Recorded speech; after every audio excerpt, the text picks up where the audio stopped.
Countries है वहाँ पे किसने इंट्रोड्यूस किया था? बाय द यूरोपियंस, बिकॉज हम लोग जो है यूरोपियंस की जो है कॉलोनीज हुआ करते थे, like India was colony of Britain, या फिर आपका मलेशिया है, इंडोनेशिया, ये जितने भी कंट्रीज थे वो कॉलोनीज थे आपके यूरोपियन कंट्रीज के। तो जो भी उन्होंने हमारे यहाँ पे एग्रीकल्चर इंट्रोड्यूस किया, हमने उसको फॉलो किया और आज तक हम उसको प्रैक्टिस कर रहे हैं। सो प्लांटेशन क्रॉप्स आर बेसिकली जो है वो यूरोपियंस की देन है हमारी कंट्री में। एंड क्योंकि हमारी इंडिया में जो है, या फिर जो जैसे मैंने आपको कंट्रीज का नाम बताया, they have suitable climates because we are located in the tropical areas, we receive ample of sunlight, so we have immense scope for the development of the plantation agriculture।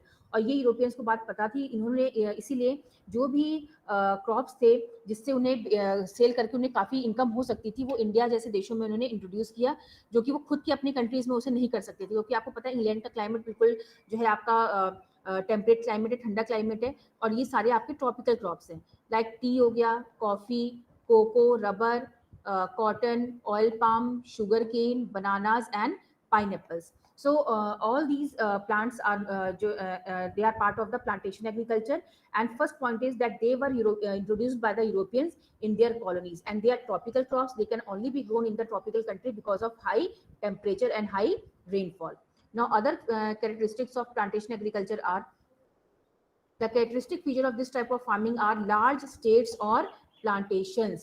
आप इसे अंडरलाइन करते रहेंगे, आपको ये word जरूर use करना है, that the fields on which these crops are grown, they are very large, they cannot be cultivated on a small patch of land, they require hilly areas। for example, अगर आपने कभी भी देखा हो tea gardens, आप जानते हो पूरे हिली एरियाज को कवर करता है। कॉफी भी सेम वही चीज है, रबर के लिए भी आपको बहुत बड़ा एक जो है एरिया चाहिए, सेम विद द कॉटन या शुगर केन जो भी है। तो इनके लिए बहुत स्पेशली मैं टी और कॉफी की बात करूं तो ये they can only B grown in the large states, जो बहुत बड़े खेत होते हैं, चाहे वो हिली एरियाज हो, पूरी पहाड़ी जो होती है वहां पे इनकी कृषि की जाती है। तो उसे हम क्या कहते हैं?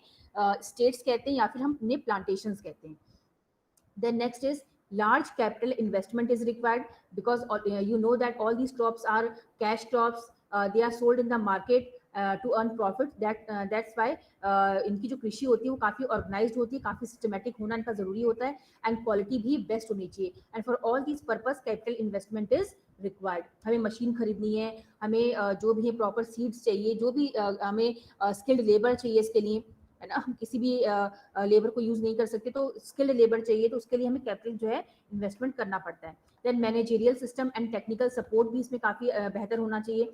आपने जैसे टाटा ग्रुप्स जो है वो पूरा आपका चाय के बागान उन्होंने जो है खरीद रखे हैं, या फिर जो हमारी गवर्नमेंट है वो पूरा मैनेजमेंट सिस्टम इसके लिए प्रिपेयर कर रखा है, और पूरा टेक्निकल सपोर्ट है इसको, ताकि जो ये, क्योंकि हमें इससे काफ़ी इनकम होती है, पूरे वर्ल्ड भर में इसको एक्सपोर्ट करते हैं। देन साइंटिफिक मेथड्स जो है they are employed for cultivation. आप पुरानी टेक्निक से जो है बहुत अच्छा प्रोडक्शन नहीं कर सकते, और वो भी इस समय जब इंटरनेशनल कंपटीशन काफ़ी ज़्यादा है इन चीज़ों को लेकर, तो हमें साइंटिफिक मेथड्स को यूज़ करना पड़ता है। देन सिंगल क्रॉप स्पेशलाइजेशन होता है, only one crop is grown at a time in the field. ऐसा नहीं कि आपने टी के बीच में गेहूं उगा दिया, या कॉफी के बीच में आपने चलो चावल उगा दिया या सब्जियां उगा दी, ऐसा नहीं होता है। एक ही क्रॉप जो है उसी को बेहतर तरीके से बेस्ट जो है वे में ग्रो किया जाता है। Then cheap labour and good system of transportation is also required. अब ट्रांसपोर्टेशन इसलिए बहुत अच्छा होना चाहिए। फॉर एग्जाम्पल, अगर आपका टी का स्टेट है, तो आपको पता है जो टी जो लीव्स होती है दे आर टेंडर। अगर आपने उन्हें बहुत जल्दी शॉर्ट स्पैन में फैक्ट्री तक नहीं पहुंचाया जहां उसको प्रोसेस किया जाता है, तो वो क्या हो जाएगा, खराब हो जाएगा। ठीक है, इसीलिए मैक्सिमम टाइम क्या होता है, जो फैक्ट्रीज होती हैं वो टी गार्डन्स में ही होती हैं, और जो रोड्स होते हैं, जो ट्रांसपोर्टेशन सिस्टम होते हैं वो बहुत बेहतर होते हैं, ताकि जो आपके लीव्स हैं या जो आपका रबर है या बनाना है, शुगर केन है, ये खराब ना हो। इसीलिए मार्केट और जो फैक्ट्रीज हैं, बल्कि गार्डन, फैक्ट्रीज एंड मार्केट्स, ये जो तीनों ही चीजें हैं जहाँ पे उगाया जाता है, देन फैक्ट्री तक पहुंचाया जाता है, फैक्ट्री से मार्केट तक, इनके बीच में बहुत अच्छा लिंक होना ट्रांसपोर्टेशन के थ्रू जरूरी है। Now the French established cocoa and coffee plantations in West Africa. जैसे कि फ्रेंच ने क्या किया, कोको एंड कॉफी वो वेस्ट अफ्रीका में एस्टैब्लिश किया। The British setup tea gardens in India and Sri Lanka, rubber plantations in Malaysia, and sugar cane and banana plantations in West Indies.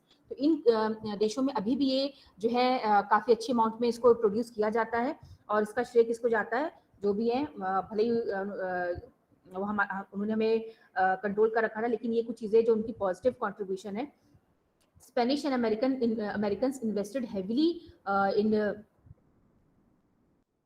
coconut and sugar plantations in the Philippines. The Dutch once had monopoly over sugarcane plantations in Indonesia. मतलब जो Dutch थे ना, Netherlands के जो लोग थे, वो Indonesia में शुगर केन जो है उसको ग्रो करते थे और पूरा का पूरा कंट्रोल उन्हीं का था.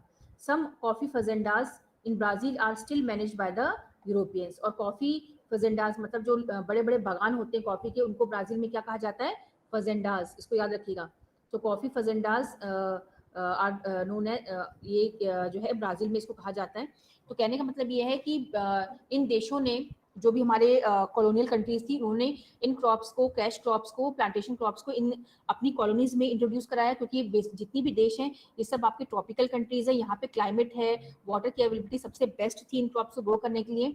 तो इनको यहाँ पे ग्रो किया गया और इनको बेच कर, इनको सेल करके पूरे वर्ल्ड में वो पैसा कमाते थे. उनके जाने के बाद इन देशों ने इसको कंटिन्यू रखा और आज के टाइम में वो इनको जो है इनका बिजनेस करते हैं. जैसे इंडिया अभी भी टी है, कॉफी है, इसको जो है वर्ल्ड में एक्सपोर्ट करता है. तो अब तो ये जैसे कि टी गार्डन्स पहले ब्रिटिशर्स के हाथ में थे, अब तो ये हमारे इंडियन गवर्नमेंट के हाथ में आ चुके हैं. अब इनको पूरा नेशनलाइज्ड कर दिया गया है. तो ये आपने सबने समझ लिया होगा कि प्लांटेशन एग्रीकल्चर के फीचर्स क्या क्या है. समझ में आ गया? अगर आप ना भी देखो तो सबसे पहली चीज, they were introduced by the Europeans in their colonies.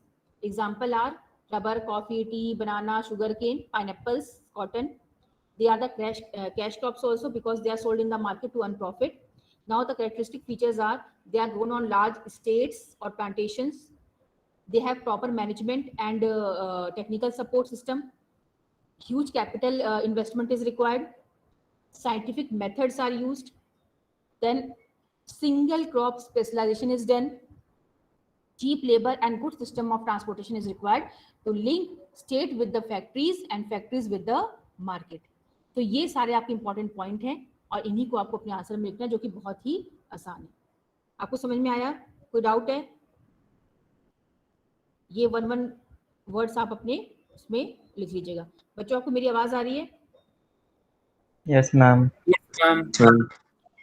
Now next, agriculture is extensive commercial grain farming.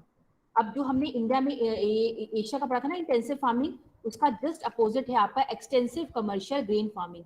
Intensive मतलब high population and limited land, whereas extensive means low population and huge land, मतलब ज्यादा area होना. ये आपने, मुझे लगता है किसी कभी प्रोग्राम में भी कहीं देखा होगा, कभी डिस्कवरी पे ही देखा होगा, किसी चैनल पे देखा होगा कि जो आपकी यूरोपियन कंट्रीज हैं या जो नॉर्थ अमेरिकन कंट्रीज हैं, अमेरिका है, कनाडा है, there the size of the plot is और the field is very large. Here in the picture also you can see, यहाँ पे आप देख सकते हो ना कि every agricultural operation is done with the help of machines only. It is totally mechanized. So a very important feature of extensive commercial grain farming is everything is done with the help of machines. मतलब from the tilling of the soil to sowing of the seeds, everything, harvesting, threshing, everything is done with the help of machines. Why? Because in these countries the size of the land is very huge. एक किसान होगा, उसकी इतनी जमीन होगी जितना हमारे India में मतलब 100 लोगों की भी जमीन नहीं होती. काफी बड़ी जमीनें होती हैं क्योंकि पॉपुलेशन वहां पे कम है. Less population and land area is very large. That's why here extensive farming is done. Extensive मतलब यहाँ पे साल भर बार बार कृषि नहीं करते, एक ही बार करेंगे, लेकिन वो क्योंकि एरिया इतना बड़ा होता है कि प्रोडक्शन बहुत ज्यादा हो जाती है. They achieve huge production because of the large size of the land. So this type of farming where population is less and land area is very huge or large, there extensive farming is done. And here farming is basically for commercial purpose. Commercial means for sale in the market. क्योंकि इतना बड़ी जमीनें होती है कि आप अपने लिए भी यूज कर सकते हो और बाहर सेल करने के लिए भी आपके पास बहुत ज्यादा अमाउंट में बच जाता है. सो कमर्शियल मीन्स आप समझ लो कि वाणिज्य बेचने के लिए होता है. एंड ग्रेन देखो इसके वर्ड से आपको समझ में आ जाएगा. एक्सटेंसिव मीन्स बहुत बड़ा एरिया होता है, कमर्शियल मीन्स वाणिज्य बेचने के लिए, ग्रेन मतलब दाने, अनाज. और ये कौन सा अनाज है? व्हीट.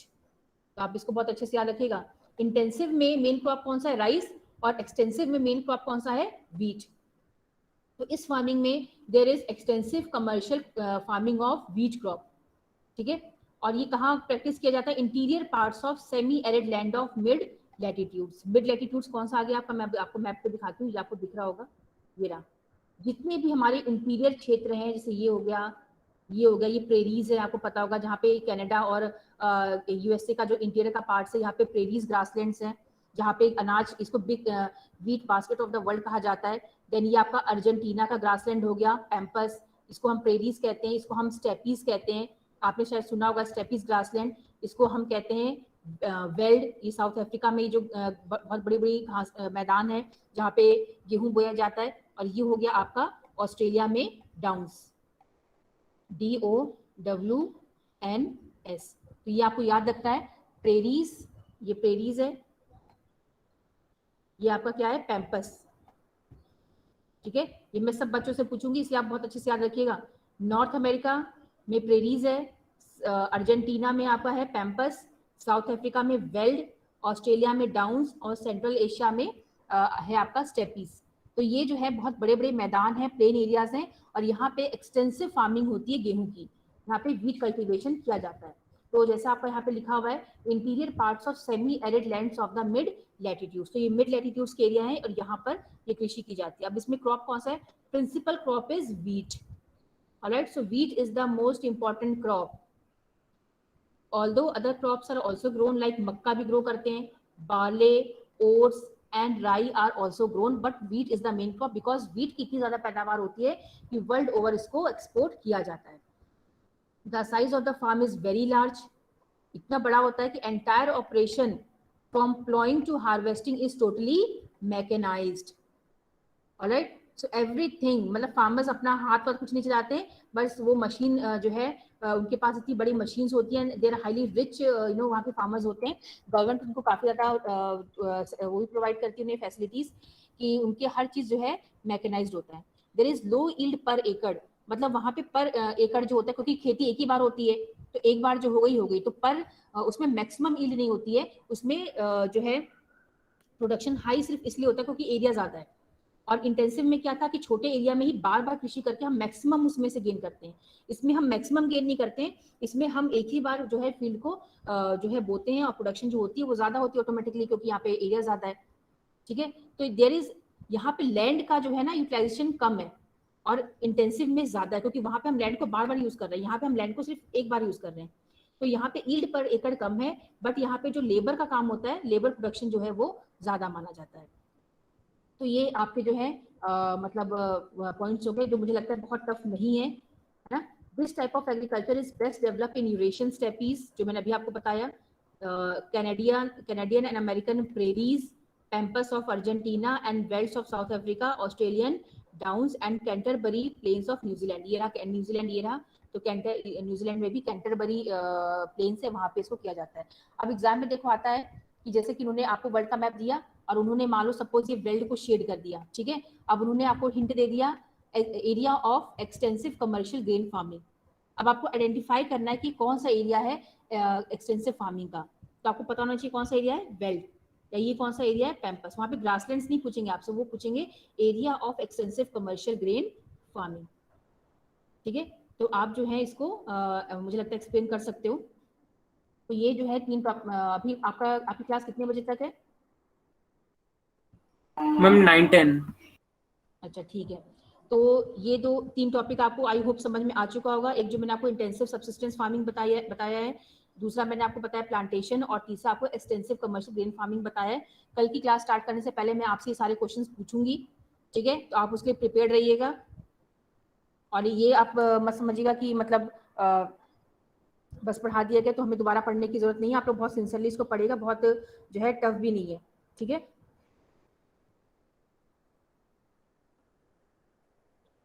चलिए पहले मैं आपकी एक बार अटेंडेंस ले लेती हूँ, उसके बाद जो है मैं क्विज जो है उसको स्टार्ट करती हूँ। और कोई बच्चा लेफ्ट नहीं हुआ कि निकल के चले गए, पहले तो मैं अटेंडेंस भी लेनी है आपकी अभी।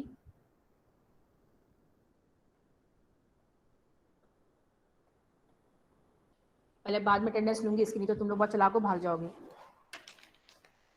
ठीक है, मैं तो अभी क्विज ले लेती हूँ, उसके बाद मैं आपकी अटेंडेंस लूंगी।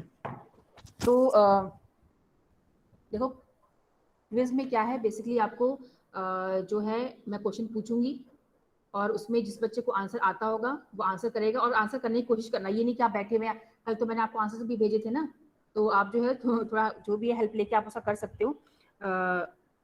तो एक ही बच्चा ये नहीं कि बार बार आंसर करेगा जिसको जो आता है आप, लेकिन पहले ये नहीं बोलने लग जाओ, यस मैम बोलना, फिर अपना नाम बताना और तब आप आंसर करना, ठीक है। 10-15 मिनट का क्विज करवा लेते हैं।